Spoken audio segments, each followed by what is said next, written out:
నటుడు మంచు మనోజ్ భావోద్వేగానికి గురయ్యాడు. తన తండ్రిని అన్న విష్ణుని వినయ్ ట్రాప్ చేశారని, తన తండ్రి దేవుడు లాంటి వాడైన మనోజ్ ఇప్పుడు చూస్తున్నది మునుపటి తండ్రిని కాదన్నారు. మరోవైపు మీడియాపై మోహన్ బాబు దాడి చేయడానికి నిరసనగా జలపల్లిలోని మోహన్ బాబు ఇంటి దగ్గర మీడియా ప్రతినిధులు ధర్నాకు దిగారు. మీడియాపై మోహన్ బాబు దాడిని ఖండిస్తూ నిరసన చేపట్టారు. జర్నలిస్టుల ఆందోళనకు మోహన్ బాబు చిన్న కుమారుడు మంచు మనోజ్ మద్దతు తెలిపారు.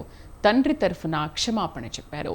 జర్నలిస్టులకు తన తండ్రి మోహన్ బాబు అన్న విష్ణు తరఫున క్షమాపణ చెబుతున్నట్లు మంచు మనోజ్ తెలిపారు. ఇలాంటి రోజు వస్తుందని ఊహించలేదన్నారు.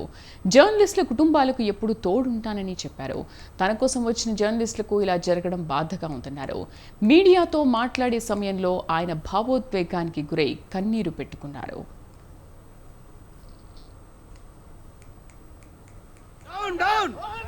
Down, down. Mohan Babu దాడిని ఖండించాలి.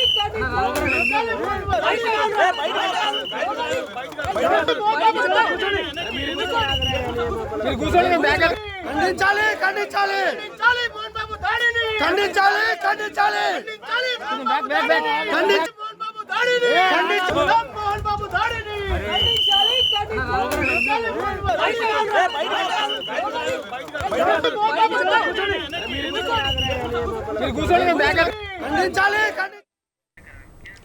తన కుటుంబ సభ్యులను ఏమీ అడగలేదని, ఇంట్లో వాళ్ల ఆదాయం మీద ఆధారపడలేదని మనోజ్ చెప్పారు. ఈ వివాదంలోకి తన భార్య 7 నెలల కుమార్తెను లాగుతున్నారని ఆవేదన వ్యక్తం చేశారు. సొంతంగా వ్యాపారం చేసుకుంటూ సంపాదించుకుంటున్నామని వెల్లడించారు. ఆస్తి కోసం నాన్నతో గొడవ పడుతున్నట్లు జరుగుతున్న ప్రచారంలో వాస్తవం లేదన్నారు. నాకు మా నాన్న దేవుడండి. ఈ రోజైతే ఏదైతే చూస్తున్నారో మా నాన్నని, ఇది మా నాన్న కాదండి. నేను అబద్ధాలు ఆడేవాడిని కాదు. నా గురించి మీరు ఎవరినైనా ఎంక్వైరీ చేసుకోండి, నా ఫ్రెండ్స్ని అడగండి. నాకు చిన్నప్పటి నుంచి ఉన్న స్నేహితులు ఒక్కొక్కరు వేరే వృత్తిలో ఉన్నారు. వాళ్ళు సొంతంగా కాళ్ళ మీద కష్టపడిన వాళ్ళే అండి. అండ్ నేను కూడా నా సొంతంగానే వచ్చాను, కానీ ఏ రోజు ఇది చేయండి అది చేయండి అని అడిగింది లేదు. విజయ్ అనే వ్యక్తి నిన్న అంత చెప్పిన తర్వాత కూడా మా ఇంట్లోనే నన్ను కొట్టేటప్పుడు అతని కారు నింది వెనకాల నుంచి అలా వెళ్ళిపోయారు అందరు ఉండగానే. మీరు అతని కారు నంబరు, అతని సిగ్నల్ ని దయచేసి ట్రాక్ చేయండి. అన్ని కంప్లైంట్లు పెట్టిన తర్వాత కూడా మా ఇంట్లో ఎందుకున్నాడు ఆ దొంగ?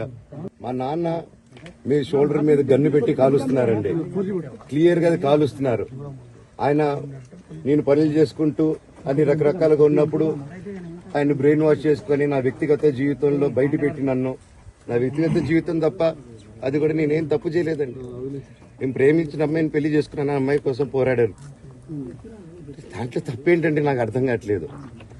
అండ్ ఈరోజు వచ్చి 10 మందికి నిలబడినప్పుడు నేను చెడ్డోడిని అయిపోయాను. ఎక్కడ సైన్ పెట్టమంటే పెట్టాను, రమ్మంటే వచ్చాను, పొమ్మంటే పోయాను. ఎన్ని సినిమాలు చేయమంటే అన్ని సినిమాలు చేశాను.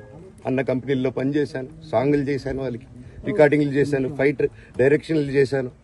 ఎంతో గొడ్డులా కష్టపడాను, మనసు పూర్తిగా సంతోషంగా చేశాను. నాకు 1 రూపాయి అడిగింది లేదు, ఆశించింది లేదు. నేను దానికోసం నాకు కావాలి, నేను పనిచేసిన దాన్ని కూడా నేను అడగట్లేదు. అంతకుముందు మంచు మనోజ్ రాచకొండ సిపి ముందు విచారణకు హాజరయ్యారు. ఈ నేపథ్యంలో సిపి కార్యాలయం దగ్గర పోలీసులు బందోబస్తు ఏర్పాటు చేశారు. అయితే మోహన్ బాబు కాంటినెంటల్ ఆసుపత్రిలో చికిత్స పొందుతున్న కారణంగా ఆయన ఇవాల్టి విచారణకు హాజరు కాలేదు.